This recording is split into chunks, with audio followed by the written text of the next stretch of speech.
ಎಲ್ರಿಗೂ ನಮಸ್ಕಾರ. I'm very happy to share the stage with Huligappa Kattimani. ಅವರ ಹಲವಾರು ನಾಟಕಗಳನ್ನು ನಾನು ನೋಡಿದ್ದೀನಿ. Very happy to have you here sir. ಮತ್ತು ಈ ಟಾಪಿಕ್ ಈಗ ಕೊಟ್ಟಾಗ ನ್ಯಾಯ ಕತೆ ಹೇಳೋದು ಮತ್ತು ನ್ಯಾಯ ಕೇಳೋದು, ಐ ಥಿಂಕ್ ಅದಷ್ಟು ಸರಳವಾಗಿದ್ದಿದ್ರೆ ಒಂದು ಸಮಯ ಒಂದು ಕತೆ ಹೇಳ್ಬಿಟ್ಟು ನ್ಯಾಯ ಕೇಳ್ಬಿಟ್ಟು ನಮ್ಗೆ ಆ ನ್ಯಾಯ ಸಿಕ್ಬಿಟ್ಟಿದ್ರೆ ನಾವು ಈ ಪ್ಯಾನಲಲ್ಲಿ ಕೂತ್ಕೊಳ್ಳೋ ಅಗತ್ಯ ಇರ್ತಿರ್ಲಿಲ್ಲ. ಐ ಥಿಂಕ್ ಈ ನ್ಯಾಯ, ಈ ಒಂದು ಪ್ರಶ್ನೆನ ಕತೆ ಹೇಳೋದು ನ್ಯಾಯ ಕೇಳೋದು ಅನ್ನೋ ನಾವು ಬೇರೆ ಬೇರೆ ಥರದಲ್ಲಿ ನಾವು ನೋಡಬೇಕು ಈ ಪ್ಯಾನಲಲ್ಲಿ ಅಂತ ನಾನು ಅಂದ್ಕೊಂಡೆ. ಒಂದು ಉತ್ತರ ಕೊಡಬೇಕು, ಪ್ರಶ್ನೆಗಳು ಕೇಳಬೇಕು, ಒಂದಿಷ್ಟು ಪ್ರತಿಕ್ರಿಯೆ ಇರಬೇಕು ಇದಕ್ಕೆ ಅಂತ. ನ್ಯಾಯ ಯಾರು ಕೇಳ್ತಾರೆ ಅಂದರೆ ಕತೆ ಹೇಳೋರು ಯಾರು, ನ್ಯಾಯ ಕೇಳೋರು ಯಾರು ಅನ್ನೋದೇ ಇಸ್ ದ ಫಸ್ಟ್ ಕ್ವೆಶ್ಚನ್. ಅಂದರೆ ನಾವು ಯಾರಿಗೆ ಕೇಳಬೇಕು, ಕೇಳೋದು ಅನ್ನೋ ಪ್ರಶ್ನೆನಲ್ಲೇ ಒಂದು ಪವರ್ ಡೈನಾಮಿಕ್ ಇದೆ.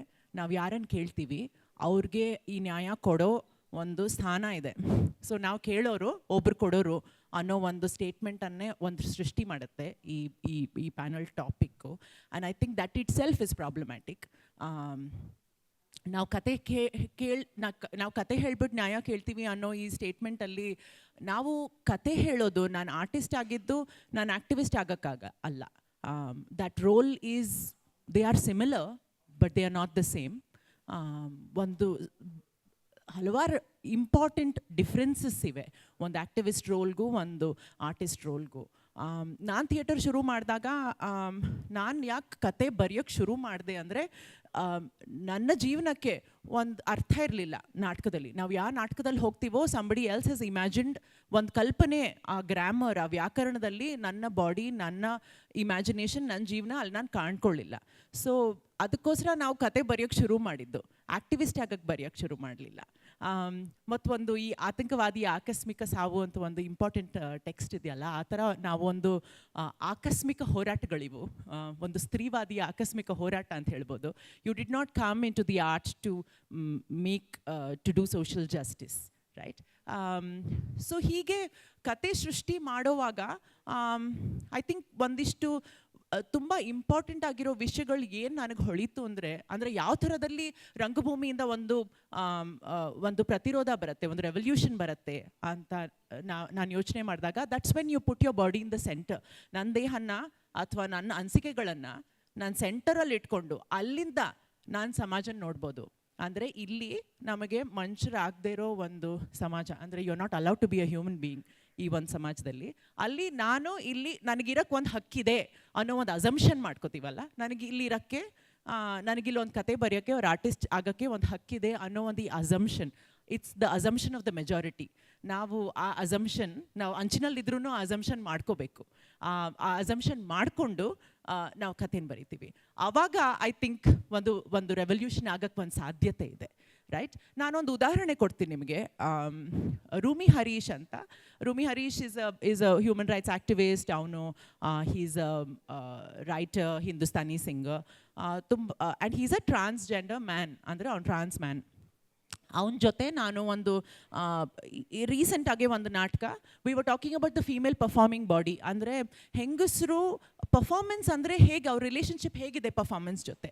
ಬಿಕಾಸ್ ನಾವು ನಿತ್ಯ ಜೀವನದಲ್ಲೂ ಯಾವಾಗಲೂ ಪರ್ಫಾರ್ಮ್ ಮಾಡ್ತಿರ್ತೀವಿ, ಅಂದರೆ ಒಳ್ಳೆ ಹೆಂಗಸು ಅನ್ನೋ ಒಂದು ಪರ್ಫಾರ್ಮೆನ್ಸ್ ಕಾನ್ಸ್ಟೆಂಟ್ಲಿ ನಡೀತಾ ಇರುತ್ತೆ ಅಲ್ವಾ? ಸೊ ಇದನ್ನು ನಾವು ಹೇಗೆ ನಾಟಕದ ಸ್ಟೇಜ್ ಮೇಲೆ ನಾವು ಪರ್ಫಾರ್ಮೆನ್ಸ್ ಅಂತ ನಾವು ಯೋಚನೆ ಮಾಡಿದಾಗ ಅದನ್ನು ಹೇಗೆ ಮಾಡಬೇಕು ಅನ್ನೋ ಒಂದು ಯೋಚನೆ ಮಾಡ್ತಿರುವಾಗ, what Rumi Harish suggested, and I think it can only come from someone with his background. ಅವನೇನು ಹೇಳ್ದ ಅಂದರೆ, you should place the clitoris in the centre of your work ಅಂತ. ಅಂದರೆ ಚಂದ್ರನಾದಿ, the organ in the female body that has nothing to do with reproduction, that has everything to do with pleasure. adanna ನಾವು ಸೆಂಟರಲ್ಲಿ ಇಟ್ಕೊಂಡು, an organ with 4000 nerve endings, adanna ನಾವು ಹೇಗೆ we can use it as a manual of instruction. ಅದರಿಂದ voice ಹೇಗೆ ಬರುತ್ತೆ, you know what does pleasure mean. ಅಂದರೆ ಒಂದು female ಬಾಡಿನ ಬರೀ ಒಂದು ಬಾಡಿ ಅಂತ ನೋಡಿದೆ, ಅದನ್ನು ಒಂದು ಇನ್ಸ್ಟ್ರಕ್ಷನ್ ಮ್ಯಾನ್ಯುಯಲ್ ಅಂತ ನೋಡ್ಬೋದಾ? ನಾವು ಫೀಮೇಲ್ ಬಾಡಿನ ಸೆಂಟರ್ ಆಫ್ ನಾಲೆಡ್ಜ್ ಅಂತ ನೋಡ್ಬೋದಾ? For example, when a woman has her period for so many years of our lives, ಒಂದು 45 ವರ್ಷ 50 ವರ್ಷದ ತನಕ a woman has a period. every woman's period is different from another woman's. Can we use that as a for emotion? Can we use ಅದನ್ನು use ಮಾಡ್ಬೋದಾ ನಾವು? So ಒಂದು ನಾಟ್ಯಶಾಸ್ತ್ರ ಅಂತ ಒಂದು ಟೆಕ್ಸ್ಟ್ ಇದ್ದರೆ, ಅಥವಾ ಪ್ರಸನ್ನ ಅವ್ರು ಬರೆದಿರೋ ನಟನೆಯ ಪಾಠಗಳು, none of this includes the female body as a text. ಅದನ್ನು ಟೆಕ್ಸ್ಟ್ ಹಾಗೆ ಯೂಸ್ ಮಾಡ್ಬೋದು. ಈ ಥರ ಒಂದು ಪ್ರಶ್ನೆ ಕೇಳಿದಾಗ, ಅಥವಾ ಫೀಮೇಲ್ ಬಾಡಿಗೆ ಲೀಜರ್ ಇರತ್ತಾ, ಅವ್ರಿಗೆ ಕಾಲ ಕಳೆಯೋ ಒಂದು ಫ್ರೀಡಮ್ ಇರತ್ತಲ್ಲ, ಅದನ್ನೇ ನಾವು ಬಿಟ್ಕೊಡಲ್ಲ.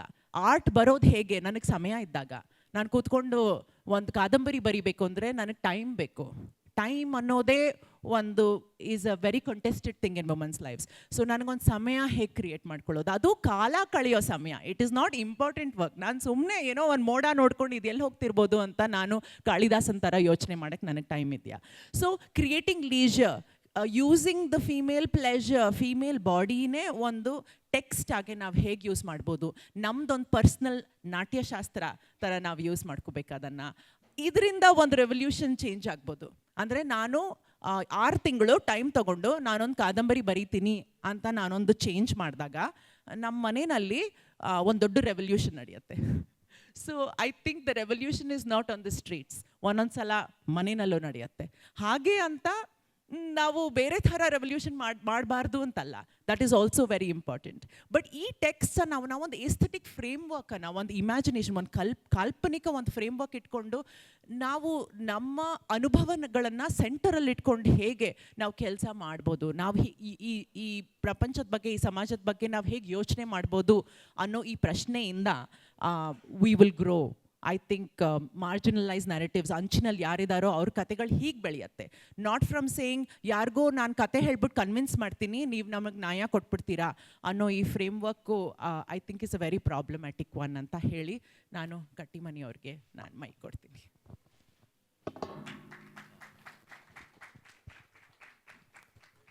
ನಮಸ್ಕಾರ. ನಾನು ನಿಂತ್ಕೊಂಡೇ ಮಾತಾಡ್ತೇನೆ. ನಾನು ಬೇಸಿಕ್ಲಿ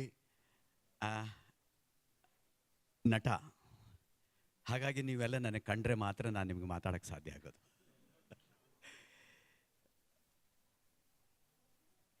ಮಾತು ಅನುಭವದಿಂದ ಮಾತಾಡಬೇಕು, ಆವಾಗಲೇ ಅದು ಸತ್ಯಕ್ಕೆ ಹತ್ತಿರವಾಗಿರುತ್ತೆ ಅಂತ ಹೇಳಿ. ಅಕಾಡೆಮಿಕ್ ಆಗಿ ನಾವು ಮಾತಾಡಿದವರಲ್ಲ, ಎಲ್ಲ ಕಾರಂತರಿಂದ ನಮ್ಮ ಗುರುಗಳು ಬಿ ವಿ ಕಾರಂತರು 89ರಲ್ಲಿ ಮೈಸೂರಿಗೆ ಬಂದು ರಂಗಾಯಣವನ್ನು ಕಟ್ಟಿದರು. ಭೋಪಾಲಲ್ಲಿ ನಡೆದಂಥ ಆ ದುರಂತ ಕರ್ನಾಟಕಕ್ಕೆ ಅದೊಂದು ವರವಾಗಿ ಪರಿಣಾಮ ಆಯಿತು. ನಮ್ಮ ಗುರುಗಳು ಹೇಳ್ತಾ ಇದ್ದರು, ನಾವು 24 ಜನ ಆರ್ಟಿಸ್ಟು ಅವರ ಶಿಷ್ಯರಾದದ್ದು. ನಟನೆ ಬರೆದ ಸಾಲುಗಳಲ್ಲಿ ಇರೋದಿಲ್ಲ, ಅದು ಅನುಭವದಿಂದ ಹೊರಹೊಮ್ಮಬೇಕು. ಆ ಅನುಭವ ಬೇಕು ಅಂತಂದರೆ ಹೊರಗಡೆ ಸಮಾಜದಲ್ಲಿದೆ, ಅದು ನಮಗೆ ರಾ ಮಟೀರಿಯಲ್ ಸಿಗುವಂಥ ಒಂದು ರಾ ಸ್ಟೋರ್ ಇರೋದು ಸೊಸೈಟಿಯಲ್ಲಿದೆ. ಹಾಗಾಗಿ ನೀವುಗಳೆಲ್ಲ ನಮ್ಮನ್ನು ಪ್ರತಿ ವಾರಕ್ಕೊಂದು ಬಾರಿ ನಮ್ಮನ್ನು ಜನದಟ್ಟಣೆ ಇರುವಂಥ ಜಾಗಕ್ಕೆ ಕರ್ಕೊಂಡು ಹೋಗಿ ಕಾರಂತರು ನೀವಿಲ್ಲಿ ಕಳೆದು ಹೋಗಬೇಕು ಅಂತ ಹೇಳ್ತಾ ಇದ್ರು. ಕಳೆದು ಹೋಗೋದಂತಂದರೆ ಜನರ ಮಧ್ಯದಲ್ಲಿ ಹೋಗಿ ನಿಮಗೆ ಏನನ್ಸುತ್ತೋ, ಒಬ್ಬ ಆ್ಯಕ್ಟ್ರ್ ಆದಂಥವನಿಗೆ ಎಲ್ಲ ಥರದ ಒಂದು ಅಬ್ಸರ್ವೇಷನ್ ಬೇಕಾಗುತ್ತೆ. ಈಗ ಒಂದು ರೈಲ್ವೆ ಸ್ಟೇಷನ್ನಲ್ಲಿ ಹೋದಾಗ ಟ್ರೈನ್ ಬರುತ್ತೆ, ರಿಸರ್ವ್ ಕೋಚ್ ಇರುತ್ತೆ, ಜನರಲ್ ಕೋಚ್ ಇರುತ್ತೆ. ಜನರಲ್ ಕೋಚ್ ಹತ್ರ ಹೋದಾಗ ಜನ ನುಗ್ಗಿ ಆ ಹತ್ತುವ ಪರಿ ಇದೆಯಲ್ಲ, ಒಂದು ಮಗು ಇರುತ್ತೆ, ತಲೆ ಮೇಲೆ ಪುಟ್ಟಿ ಇರುತ್ತೆ, ಬಸ್ ಹತ್ತುವಾಗಲಿ ಅವರ ಆ ಹೊತ್ತಿನ ಟೆನ್ಷನ್ ನಮಗೆ ಅರ್ಥ ಆಗಬೇಕು ಅಂತಂತಂದರೆ ನೀವು ಅಲ್ಲಿಗೆ ಹೋಗಬೇಕು. ಅಥವಾ ಒಂದು ಬಸ್ ಸ್ಟ್ಯಾಂಡ್ಗೆ ಹೋದಾಗ ನಾನಾ ಥರದ ಒಂದು ಧಾರವಾಡಕ್ಕೆ ಹೋಗುವ ಶೆಲ್ಟರ್ ಹತ್ರ ಹೋದಾಗ ಅಲ್ಲಿ ಧಾರವಾಡದ ಸ್ಲ್ಯಾಂಗ್ ಸಿಕ್ಕುತ್ತೆ ನಮಗೆ. ದಕ್ಷಿಣ ಕನ್ನಡಕ್ಕೆ ಹೋಗುವ ಶೆಲ್ಟರ್ ಹತ್ರ ಹೋದಾಗ ದಕ್ಷಿಣ ಕನ್ನಡದ ಭಾಷೆ ಸಿಕ್ಕುತ್ತೆ ನಮಗೆ. ಚಾಮರಾಜನಗರ ಕಡೆಗೆ ಹೋಗುವಾಗ ಆ ಭಾಷೆಯ ಜನರು ಅಲ್ಲಿ ಸಿಗ್ತಾರೆ. ಇದು ನಮಗೆ ಗುರುಗಳು ಹೇಳಿಕೊಟ್ಟಂಥ ಪರಿಪಾಠ. ಪ್ರತಿ ಭಾನುವಾರ ಇದೊಂದು ನಮಗೊಂದು ಇದಾಗಿತ್ತು. ಜೊತೆಗೆ ನಮಗೆ ಹೆಚ್ಚು ಓದುವ ಅಭ್ಯಾಸವನ್ನು ಬೆಳೆಸಿದವರು ಬಿ ವಿ ಕಾರಂತರು. ನಟ ಬರೇ ಆ್ಯಕ್ಟ್ರಾಗಿ ಡೈಲಾಗ್ ಹೇಳೋದಷ್ಟೇ ಅಲ್ಲ, ಸಾಹಿತ್ಯವನ್ನು ತಿಳ್ಕೋಬೇಕನ್ನುವಂಥದ್ದು ಅವರ ಭಾಳ ಇಚ್ಛೆ ಆಗಿತ್ತು. ಭೋಪಾಲಲ್ಲಿದ್ದಾಗ ಆ ಕೊರತೆ ಅವರಲ್ಲಿ ಹೇಳ್ತಾಯಿದ್ರು. ಭೋಪಾಲಲ್ಲಿ ಅಲ್ಲಿಯ ನಟರಿಗೆ ನಾನು ಯಾಕಂದರೆ ಅಲ್ಲಿ ಹೆಚ್ಚಾಗಿ ಟ್ರೈಬು ಆರ್ಟಿಸ್ಟ್ಗಳಿದ್ದರೆ ಅಲ್ಲಿ, ಹಾಗಾಗಿ ಆ ಥರ ಆಗೋದು ಬೇಡ ಅಂಥೇಳಿ ಇಲ್ಲಿ ನಮ್ಮನ್ನು ಇದನ್ನು ಆ ಥರದ ಒಂದು ಅಭ್ಯಾಸ ಮಾಡಿಸಿದಾಗ ಗಿರೀಶ್ ಕಾರ್ನಾಡರ ತಲೆದಂಡ, ಗಾಂಧಿ ವರ್ಸಸ್ ಗಾಂಧಿ, ದೇವನೂರು ಮಹಾದೇವರ ಕುಸುಮಬಾಲೆ, ಈ ಥರದ ಎಲ್ಲ ಪ್ಲೇಗಳನ್ನು ಕಟ್ಟುತ್ತಾ ನಮ್ಮನ್ನು ಒಂದು ಸಾರಿ ಬಳ್ಳಾರಿಗೆ ಕರ್ಕೊಂಡು ಹೋಗಿದ್ದರು. ಅಲ್ಲಿ ಒಂದು ಕ್ಯಾಂಪ್ ಆಗಿತ್ತು ನಮ್ಮದು, ರಂಗಾಯಣದ ಕ್ಯಾಂಪು. ಆ ಸಂದರ್ಭಕ್ಕೆ ಯಾವುದೇ ಊರಿಗೆ ಹೋದರೆ ಅಲ್ಲಿಯ ವಿಶೇಷತೆಗಳನ್ನು ಅದನ್ನು ನೋಡೋದಕ್ಕೆ ಹೋಗ್ತಾ ಇದ್ವಿ.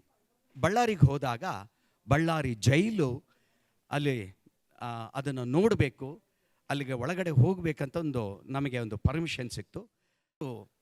ಭಾರತ್ ಭವನದಲ್ಲಿದ್ದಾಗ ಆ ಒಂದು ದುರಂತದಲ್ಲಿ ಅವರೊಂದು 2 ತಿಂಗಳು ಜೈಲಲ್ಲಿ ಇರಬೇಕಾದಂಥ ಸಂದರ್ಭ ಬಂದಿತ್ತು.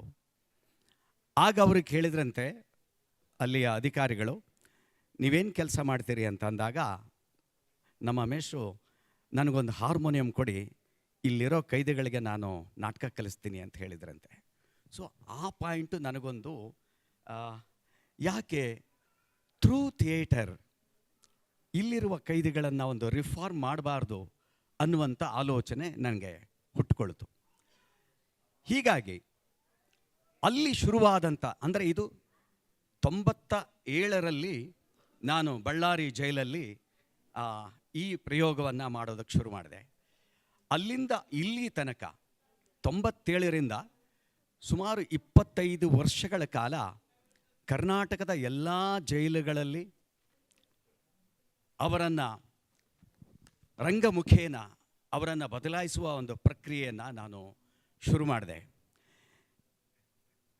ಕಾಸರವಳ್ಳಿ ಸರ್ ಹೇಳ್ತಾ ಇದ್ರು ಒಂದು ಸಾರಿ, ಇದರ ಮೇಲೆ ಒಂದು ಡಾಕ್ಯುಮೆಂಟ್ರಿ ಮಾಡಬೇಕು. ಇದೊಂದು ಜೈಲಲ್ಲಿ ಈಗ ಆಗ್ತಿರುವಂಥ ಈ ಥೆರಪಿ ಬಗ್ಗೆ ಹೇಳಿದರು. ಈಗ ಮ್ಯಾಕ್ಬೆತ್ ಒಬ್ಬ ಸ್ವಾಮಿನಿಷ್ಠ ಪ್ರಜೆ, ಆನಂತರ ಹೆಂಡತಿಯ ಪ್ರೇರಣೆಯಿಂದಾಗಿ ಅವನು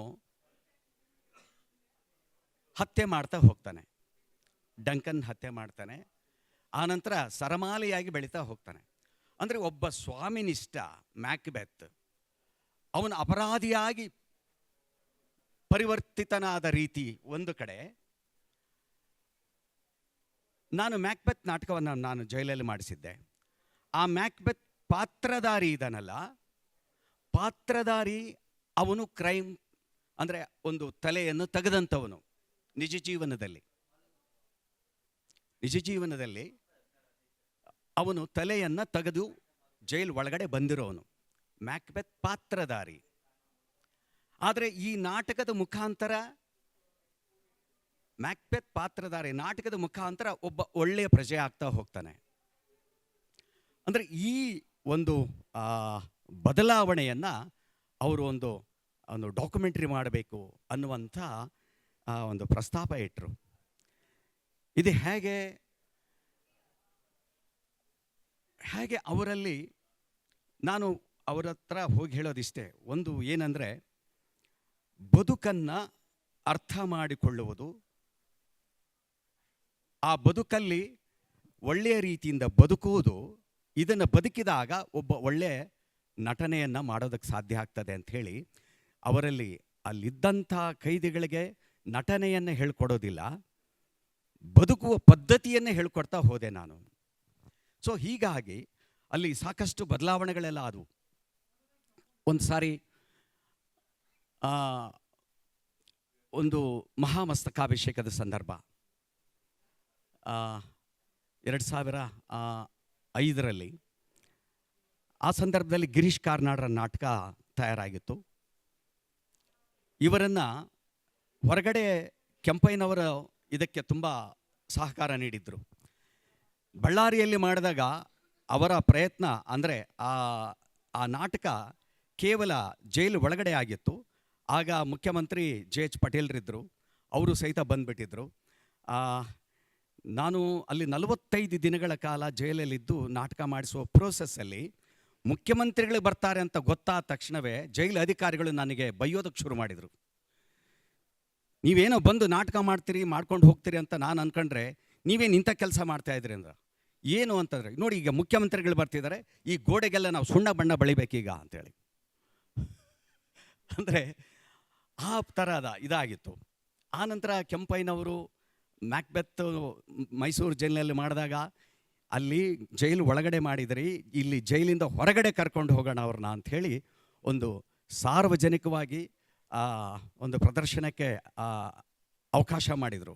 ಅದು ಹೇಗೆ ಅಂತಂತಂದರೆ, ಪೊಲೀಸ್ ಕಾವಲಿನಲ್ಲಿ ಸುಮಾರು 30 ಜನ ಕೈದಿಗಳಿಗೆ 60 ಜನ ಪೊಲೀಸರು ಬಂದಿದ್ದರು.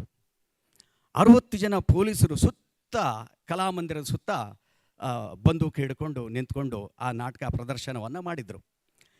ಈ ಸಂದರ್ಭಕ್ಕೆ ಅವರನ್ನು ಕೋರ್ಟಿಗೆ ಕರ್ಕೊಂಡು ಹೋಗುವಾಗ ಸಹಜವಾಗಿ ಕೈಗೆ ಬೇಡಿ ಹಾಕ್ಕೊಂಡು ಕರ್ಕೊಂಡು ಹೋಗ್ತಾರೆ.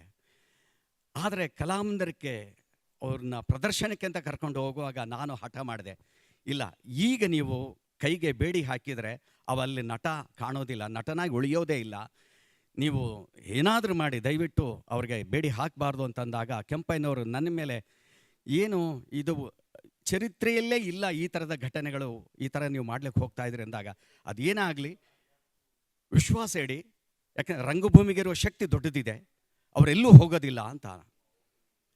ಆಯಿತು ಅಂತೇಳಿ ಪರ್ಮಿಷನ್ ಕೊಟ್ಟರು. ಅವತ್ತಿನಿಂದ ಇವತ್ತಿನ ತನಕ ಅವರನ್ನು ನಾವು ಪ್ರದರ್ಶನಕ್ಕಂತೆ ಕರ್ಕೊಂಡು ಹೋಗ್ತೀವಲ್ಲ, ಆಗ ಬೇಡಿ ಹಾಕೋದಿಲ್ಲ. ಸುಮಾರು ಈ 25 ವರ್ಷಗಳಲ್ಲಿ ಸುಮಾರು 20 ನಾಟಕಗಳನ್ನು ನಾವಲ್ಲಿ ನಿರ್ದೇಶನ ಮಾಡಿದ್ದೇವೆ. ಸುಮಾರು 300ಕ್ಕೂ ಹೆಚ್ಚು ಪ್ರದರ್ಶನಗಳು ಕರ್ನಾಟಕದಲ್ಲಾಗಿದ್ದಾವೆ. ಭಾರತ್ ಭವನ್, ಆನಂತರ ನ್ಯಾಷನಲ್ ಸ್ಕೂಲ್ ಆಫ್ ಡ್ರಾಮಾ ಭಾರತ ರಂಗ ಮಹೋತ್ಸವದಲ್ಲಿ, ಆಮೇಲೆ ಕೇರಳದ ಉತ್ಸವಗಳಲ್ಲಿ, ಎಲ್ಲ ಥರದ ಉತ್ಸವಗಳಲ್ಲಿ ಅವರು ಬಂದು ಭಾಗಿಯಾಗಿದ್ದಾರೆ. ಈಗ ನಾನು ಮಹಾಮಸ್ತಕಾಭಿಷೇಕದ ಒಂದು ವಿಚಾರ ಹೇಳ್ತೇನೆ. ಅಲ್ಲಿ ಬಯಲೂರು ರಂಗಮಂದಿರ ಕೈದಿಗಳೆಲ್ಲ ಅವರು ಎಲ್ಲೇ ಹೋದರೂ ಒಂದು ರಿಕ್ವೆಸ್ಟ್ ಮಾಡ್ಕೋತಾ ಇದ್ರು, ದಯವಿಟ್ಟು ಸ್ವಾಮಿ ಯಾವುದಾದ್ರೂ ದೇವಸ್ಥಾನ ರಸ್ತೆಯಲ್ಲಿ ಹೋಗುವಾಗ ಬಂದುಬಿಟ್ರೆ ಪೊಲೀಸರಿಗೆ ರಿಕ್ವೆಸ್ಟ್ ಮಾಡಿಕೊಂಡು ಇಲ್ಲಿ ನಾನು ಸ್ವಲ್ಪ ದೇವಸ್ಥಾನಕ್ಕೆ ಹೋಗಿ ಬಂದುಬಿಡ್ತೀವಿ, ಸ್ವಲ್ಪ ಅವಕಾಶ ಮಾಡಿಕೊಡಿ ಅಂತ ಹೇಳಿಬಿಟ್ಟು ಕರ್ಕೊಂಡೋಗಿ ಬರೋ ಪದ್ಧತಿ ಇತ್ತು. ಅವತ್ತು ಹಠ ಮಾಡ್ತಿದ್ದಾರೆ, ಗೊಮ್ಮಟನನ್ನು ತೋರಿಸಿ ಅಂತೇಳಿ. ಮಸ್ತಕಾಭಿಷೇಕ ಸಂದರ್ಭ ಅಂದರೆ ಹೇಗಿರುತ್ತೆ ಜನ ಅಂತ ಗೊತ್ತಿದೆ ನಿಮಗೆ. ಆ ರಶ್ಶಲ್ಲಿ ಕೈಗೆ ಯಾವ ಥರದ ಬೇಡಿಗಳಿಲ್ಲ, ಏನೂ ಇಲ್ಲ, ಹೆಂಗೆ ಕರ್ಕೊಂಡು ಹೋಗೋದು? ನನಗೆ ಧರ್ಮ ಸಂಕಟ ಗೊತ್ತಾಗ್ತಾ ಇಲ್ಲ. ಕಡೆಗೆ ನಾನು DG ಪ್ರಿಸನ್ ಅವರಿಗೆ ಫೋನ್ ಮಾಡಿದೆ, ಹೀಗೆ ಹಠ ಮಾಡ್ತಿದ್ದಾರೆ, ಏನು ಮಾಡೋದು ಅಂತ ಹೇಳಿ. ಗಿರೀಶ್ ಕಾರ್ನಾಡ್ರ ತಲೆದಂಡ ನಾಟಕ ಅದು. ಜೊತೆಗೆ ನೀವಿದ್ದರೆ ಆಯಿತು ಅಂತಂದರು. ನೀವು ಇರ್ತಿರಲ್ಲ ಅಂತಂದರು. ನಾನು ಇದ್ದೀನಿ ಅಂದರೆ. ಹಂಗಲ್ಲ ರೀ, ಅವರಲ್ಲಿ ಯಾರಾದರೂ ಹೋದರೆ ನೀವಿರ್ತಿರಲ್ಲ ಇಲ್ಲಿ ಜೈಲೊಳಗಡೆ ಅಂತ. ಅಯ್ಯೋ ಆಯ್ತು ಬಿಡಿ, ನಾನು ಇರ್ತೇನೆ, ನಾನಂತೂ ಸುಮ್ಮನೆ ಇರೋದೆಲ್ಲ ನಾಟಕ ಮಾಡಿಸ್ಕೊಂಡಿರ್ತೇನೆ, ಆದರೆ ಅವ್ರು ಯಾರು ಹೋಗೋದಿಲ್ಲ ಅಂದೆ. ಆರ್ ಯು ಶ್ಯೂರ್ ಅಂದ. ಹೌದು ಅಂತಂದೆ. ಆಯಿತು ಕರ್ಕೊಂಡು ಹೋಗಿ ನೋಡೋಣ ಅಂತಂದರು. ಒಬ್ಬ ಅವ್ರು ಹೇಳಿದರು, ಪಾದ ಮುಟ್ಟಿ ನಮ್ಮನ್ನು ನಂಬಿ ನಾವು ಎಲ್ಲೂ ಹೋಗೋದಿಲ್ಲ ಅಂಥೇಳಿ. ಥಿಯೇಟರ್ ಒಂದು ವಿಶ್ವಾಸ, ಒಂದು ಎಮೋಷನಲ್ಲಿ ಅವರನ್ನು ನಾನು ಕಟ್ ಹಾಕಿದ್ದೆ. ಆಯಿತು ಅಂಥೇಳಿ ಬೆಟ್ಟ ಹತ್ತುತ್ತಿದ್ದಾರೆ. ಮೊದಲೇ ಯಾವ ಥರ ಮಾನಸಿಕ ಬಿಡುಗಡೆ ಆಗಿತ್ತು ಅಂತಂದರೆ, ಅದು ದೈಹಿಕ ಅಲ್ಲ, ಮಾನಸಿಕ ಬಿಡುಗಡೆ ಅದು. ಅಂಥ ಸಂದರ್ಭಕ್ಕೆ ನೋಡ್ತೇನೆ ಪೊಲೀಸರು ಕಂಬಿ ಹಿಡಿದು ಒಬ್ಬರು ಕಾಲಿಟ್ಟ ಮೇಲೇ ಇನ್ನೊಬ್ಬರು ಕಾಲಿಡಬೇಕು ಮೆಟ್ಟಲ ಮೇಲೆ, ಆ ಥರ ರಶ್ ಇದೆ. ಹತ್ತುತ್ತಿದ್ದಾರೆ. ನಮ್ಮವರೆಲ್ಲ ಆಗಲೇ ತುದಿಗೆ ಹೋಗಿದ್ದಾರೆ. ಬರೀ ಬಿಳಿ ಬಟ್ಟೆ ಮಾತ್ರ, ಬಿಳಿ ಬಟ್ಟೆ, ತಲೆಗೆ ಕ್ಯಾಪ್ ಅಷ್ಟೇ ಇದ್ದಿದ್ದು. ಹತ್ತುತ್ತಾ ಇದ್ದಾರೆ. ಇನ್ನು ಪೊಲೀಸರು ಹತ್ತುತ್ತಾ ಇದ್ದಾರೆ. ಪಕ್ಕಕ್ಕೆ ಯಾವುದೋ ಒಬ್ಬ ಅಳುವ ಮಗುವನ್ನು ಹೆಗಲ ಮೇಲೆ ಹತ್ಕೊಂಡು ನಮ್ಮ ಒಬ್ಬ ಕೈದಿ ಹತ್ತುತ್ತಾ ಇದ್ದಾನೆ. ಅವನ ಫ್ಯಾಮಿಲಿ ಎಲ್ಲ ಆ ಥರದ ಸಂಚಾರ. ನಾನು ಅನ್ಕೊಂಡೆ, ಇದು ಬತ್ತಳಿಕೆಯಲ್ಲಿರೋದು ಒಂದೇ ಅಸ್ತ್ರ, ಬಿಟ್ಟರೆ ಹೋಯ್ತು. ಸರ್ಕಾರಕ್ಕೆ ಒಂದು ನೆಪ ಸಾಕು. ಯಾಕಂದರೆ ಅಲ್ಲಿಂದ ಇಲ್ಲಿ ತನಕ ನಡ್ಕೊಂಡು ಬಂದಂಥ ಒಂದು ಪದ್ಧತಿ, ಬಂದಂಥ ಎಲ್ಲ ಸಾಂಗ್ಲಿಯಾನ ಅವರಿಂದ ಹಿಡಿದು ರೇವಣಸಿದ್ದಯ್ಯನವರಿಂದ ಹಿಡಿದು ಕಮಲ ಪಂತ್ ಅವರಿಗೆ ಹಿಡಿದು ಎಲ್ಲ ಪೊಲೀಸ್ ಆಫೀಸರ್ಗಳು ಇದನ್ನು ತಲೆ ಮೇಲೆ ಇಟ್ಕೊಂಡು ಸಂಭ್ರಮ ಪಟ್ಕೊಂಡಿದ್ದಾರೆ. ಅಂದರೆ ಇದು ತುಂಬ ಒಳ್ಳೆಯ ಕೆಲಸ ಅಂತ ಹೇಳ್ಬಿಟ್ಟು. ಇಂಥ ಸಂದರ್ಭಕ್ಕೆ ನೋಡ್ತೇನೆ, ಏನಾದರೂ ಮಿಸ್ ಆದರೂ ಹೋಯ್ತು ಅಂತೇಳಿ. ಆಮೇಲೆ ಸುಮಾರು 1 ಗಂಟೆಯ ಕಾಲದ ನಂತರ ಬೆಟ್ಟದ ಪಾದಕ್ಕೆ ಬಂದು ಚಪ್ಪಾಳೆ ತಟ್ಟಿ ಶಿಳ್ಳೆ ಹಾಕಿ ಎಲ್ಲರನ್ನು ಜಮಾ ಮಾಡಿ ಕರೆದು, ಬನ್ನಿ ಸ್ವಾಮಿ ತಗೊಳ್ಳಿ ಲೆಕ್ಕ ಅಂತ ಹೇಳಿದರು, ಕೌಂಟ್ ಮಾಡಿ ಅಂತೇಳಿ.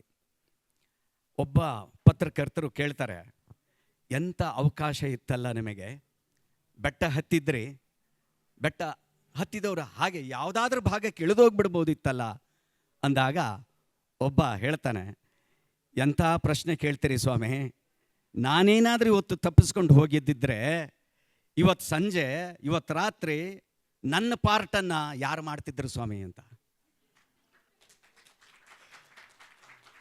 ಇದು ರಂಗಭೂಮಿಗೆ ಇರುವಂಥ ಶಕ್ತಿ. ಇವತ್ತು ಅವರು ಯಾವ ರೀತಿ ಬದಲಾಗಿದ್ದಾರೆ ಅಂದರೆ, ಒಬ್ಬ ಗಾಂಧಿ ಪಾತ್ರ ಮಾಡ್ತಾ ಇದ್ದ, ಜೊತೆಗೆ ಬಸವಣ್ಣನ ಪಾತ್ರವನ್ನು ಮಾಡ್ತಿದ್ದ. ಸುಮಾರು 20 ನಾಟಕಗಳಲ್ಲಿ ಅವನು ಭಾಗಿಯಾದ. 2000 ಇಸ್ವಿಯಲ್ಲಿ ಬೆಂಗಳೂರು ಜೈಲಲ್ಲಿ ನಾನು ಜೂಲಿಯಸ್ ಸೀಸರ್ ಮಾಡಿದಾಗ ಮಾರ್ಕ್ ಆಂಟೋನಿ ಮಾಡ್ತಾ ಇದ್ದ. ಆನಂತರ ಭೀಷಮ್ ಸಾಹನಿಯವರ ಮಹಿಳೆಯರಿಗಾಗಿ ಮಾಡಿದಂಥ ಮಹಿಳಾ ಬಂದಿಗಳನ್ನು ಅವರಿಗಾಗಿ ಒಂದು ನಾಟಕ ಮಾಡಿಸಿದ್ದೆ. ಅದರಲ್ಲಿ ಗಾಲವ ಮಾಡ್ತಿದ್ದ. ಆಮೇಲೆ ತಲೆದಂಡದಲ್ಲಿ ಬಸವಣ್ಣ, ಹೀಗೆ ಮೇನ್ ರೋಲ್ಗಳೆಲ್ಲ ಮಾಡ್ತಾ ಇದ್ದ. ಒಂದು ಸಾರಿ ಹೇಳಿದೆ, ಅಕ್ಕಪಕ್ಕದ ಕೋ ಆ್ಯಕ್ಟರ್ಗಳಿಗೆ ರೆಸ್ಪೆಕ್ಟ್ ಮಾಡ್ತಿರಲಿಲ್ಲ ಅವನು. ಸಿಟ್ಟಿಂದ ಬೈಯೋದು, ಒಂದು ಸ್ವಲ್ಪ ಇಗೋ ಇತ್ತು. ತುಂಬ ಚೆನ್ನಾಗಿ ಮಾತಾಡ್ತಿದ್ದ.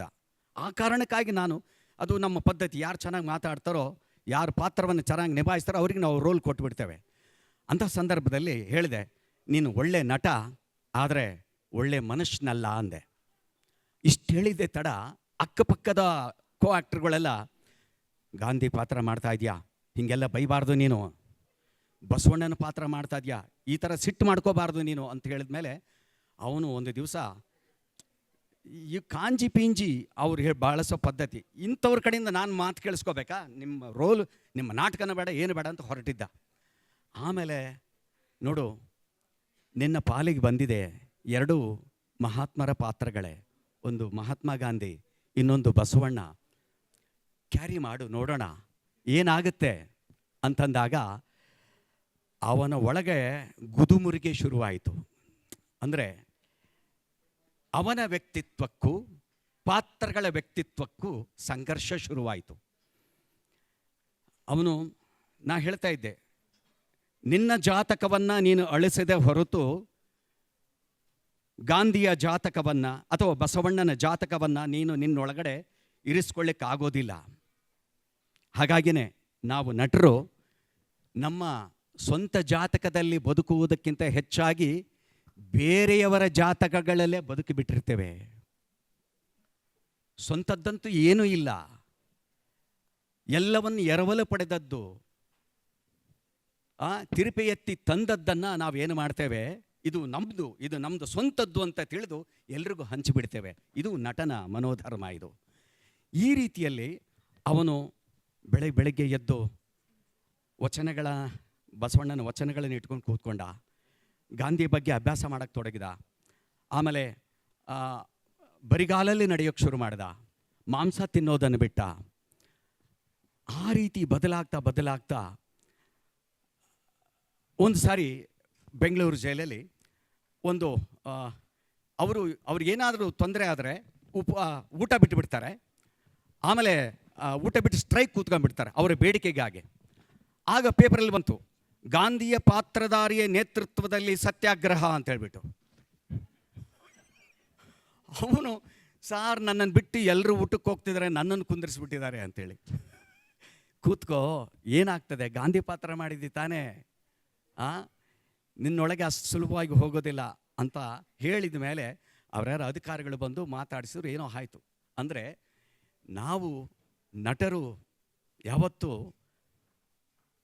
ನಾವು ಬದುಕಿದ ಪಾತ್ರಗಳಿದ್ದಾವಲ್ಲ, ಪಾತ್ರಗಳ ಕೋಶದೊಳಗೆ ಹೋಗಿ ಹೊರಬಂದದ್ದಿದೆಯಲ್ಲ, ಗಾಂಧಿಯನ್ನ ಬರೀ ಸ್ವತಂತ್ರದ ಆಗಸ್ಟ್ 15ರಂದು ಭಾರತ್ ಮಾತಾ ಕಿ ಜೈ, ಮಹಾತ್ಮ ಗಾಂಧೀಜಿ ಕಿ ಜೈ ಅಂತ ಕೂಗಿ ಹೋದವರು ಕೊನೆಗೆ ಅವರ ಪಾತ್ರಕ್ಕಾಗಿ ಅದೊಂದು ಲ್ಯಾಬ್ ಥರ, ಪ್ರಯೋಗಶಾಲೆ ಥರ ಅಭಿನಯ ಪದ್ಧತಿಯನ್ನು ನಾವು ಅಲ್ಲಿ ಕಾರಾಗೃಹದೊಳಗಡೆ ಅದನ್ನು ಬಳಕೆ ಮಾಡಿದ ಮೇಲೆ ಇವತ್ತು ಆ ನಾಟಕದ ಮುಖಾಂತರ ಬಿಡುಗಡೆ ಆದವರೆಲ್ಲ ಬಹಳ ಸುಂದರವಾದ ಬದುಕನ್ನು ಕಟ್ಕೊಂಡಿದ್ದಾರೆ. ಒಬ್ಬ ವೀರಪ್ಪನ ಕೇಸ್ನಲ್ಲಿದ್ದಂಥವನು, ಟಾಡಾ ಕೇಸಲ್ಲಿದ್ದಂಥವನು, ಅವನು ಬಿಡುಗಡೆಗೆ ಸಾಧ್ಯವೇ ಇರಲಿಲ್ಲ. ಅಂಥವನು ನಾಟಕದ ಮುಖಾಂತರ ಬಿಡುಗಡೆಯಾಗಿ ಇವತ್ತು ಒಂದು ಮಾಡೆಲ್ ಆಗಿ ಬದುಕ್ತಾ ಇದ್ದಾನೆ ತಮಿಳ್ನಾಡಲ್ಲಿ. ಅವನು ಹೇಳ್ತಾನೆ, ನಾನು ಜೈಲಿಗೆ ಬಂದದ್ದಕ್ಕೂ ಸಾರ್ಥಕ ಆಯಿತು ಓಕೆ ಅಂತ ಹೇಳಿ ಇವತ್ತು ನಾವು ಹೊರಗಡೆ ಬಂದು ಇವತ್ತಿನ ಯುವಕರಿಗೆ ಅಪರಾಧ, ಶಿಕ್ಷೆ, ಕಾನೂನಿನ ಬಗ್ಗೆ ಒಂದು ಅವೇರ್ನೆಸ್ ಕೊಡಬೇಕು. ಇಲ್ಲದೆ ಹೋದರೆ ಜೈಲಿಗೆ ಹೋದದ್ದು ಸಾರ್ಥಕ ಆಗೋದಿಲ್ಲ ಅಂಥೇಳಿ ಅವನಿವತ್ತು ಒಂದು ಅಭಿಯಾನವನ್ನು ಆರಂಭಿಸಿದ್ದಾನೆ ತಮಿಳ್ನಾಡಲ್ಲಿ. ಧನ್ಯವಾದಗಳು.